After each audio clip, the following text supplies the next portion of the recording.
నమస్కారం. నా పేరు నత్తి మల్లేష్ ముదిరాజ్. నేను తెలంగాణ రాష్ట్ర సర్పంచుల ఫోరం రాష్ట్ర ఉపాధ్యక్షునిగా బాధ్యత నిర్వహిస్తా ఉన్నాను. ఈరోజు ఢిల్లీ ఎన్నికల ఫలితాలు చూసినట్లయితే బీజేపీకి ఢిల్లీ ప్రజలు పెద్దపీట వేయడం, మరి మన భారతీయ జనతా పార్టీకి అధికారం కట్టబెట్టడం, మరి మన దేశ రాజ్యాన్ని యొక్క ఖ్యాతిని పెంచే విధంగా ఈ ఎన్నికల ఫలితాలు రావడం జరిగింది.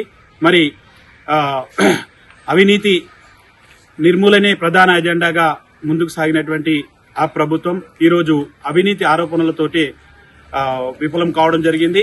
మరి అవన్నిటి కూడా ఢిల్లీ ప్రజలు ఆపు ప్రభుత్వానికి గుణపాఠం చెప్పడం జరిగింది.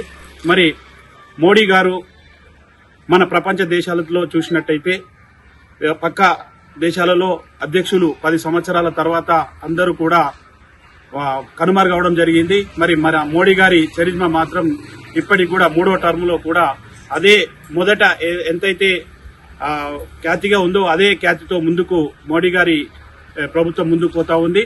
మరి రాబోయే రోజుల్లో కూడా తెలంగాణలో కూడా ఇదే విధంగా భారతీయ జనతా పార్టీ అత్యధిక సీట్లను తెచ్చుకొని మరి తెలంగాణలో కూడా భారతీయ జనతా పార్టీ ప్రభుత్వం ఏర్పాటు చేసుకుంటుందని నేను ఈ సందర్భంగా తెలియజేస్తా ఉన్నాను.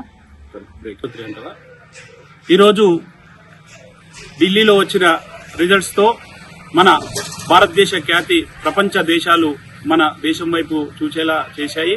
మరి అదే విధంగా డబుల్ ఇంజిన్ సర్కారును కూడా ఢిల్లీ ప్రజలతో పాటు యావత్ భారతదేశ ప్రజలు కూడా ఆకట్టుకునే విధంగా ఉన్నాయి. మరి అదే విధంగా మన ఢిల్లీ విషయానికి వస్తే అక్కడ ప్రధాన సమస్య వాయు కాలుష్యం ఉంటుంది. మరి ఆ యొక్క వాయు కాలుష్యాన్ని నిర్మూలించడానికి మరి యాప్ ప్రభుత్వం గాని మరి కాంగ్రెస్ ప్రభుత్వంతో కాదని తేల్చుకొని వారు ఈ రోజు భారతీయ జనతా పార్టీ ప్రభుత్వానికి పట్టం కట్టడం జరిగింది. వారి నమ్మకాన్ని వమ్ము చేయకుండా భారతీయ జనతా పార్టీ ప్రభుత్వం తప్పకుండా స్థానిక సమస్యలు, నీరు, మంచినీరు, వాయు కాలుష్య నిర్మూలనకు తప్పకుండా బీజేపీ ప్రభుత్వం కట్టుబడి ఉంటుందని మేము ఈ సందర్భంగా తెలియజేస్తాం. ఢిల్లీ ఫలితాలను ఆదర్శంగా తీసుకొని ప్రతి భారతీయ జనతా పార్టీ కార్యకర్త, నాయకుడు కూడా రేపు జరగబోయేటటువంటి తెలంగాణలో అన్ని ఎలక్షన్లకు సిద్ధంగా ఉండాలి. ఇదే ఉదాహరణ మనకు ఢిల్లీ మనదే. రేపు తెలంగాణలో జరగబోయేటటువంటి గల్లీ ఎలక్షన్ ఫలితాలు కూడా మన భారతీయ జనతా పార్టీకి అనుకూలంగా ఉంటాయని, దానికి తగ్గట్టుగా ప్రతి కార్యకర్త తనదైన శైలిలో తన తాహతకు తగ్గట్టు ప్రజల్లో ఉంటూ మరి రేపు వచ్చే ప్రతి ఎలక్షన్ అవకాశాన్ని కూడా అందరూ వినియోగించుకోవాలని నేను ఈ సందర్భంగా సూచిస్తా ఉన్నాను. జై బీజేపీ, జై మోడీ.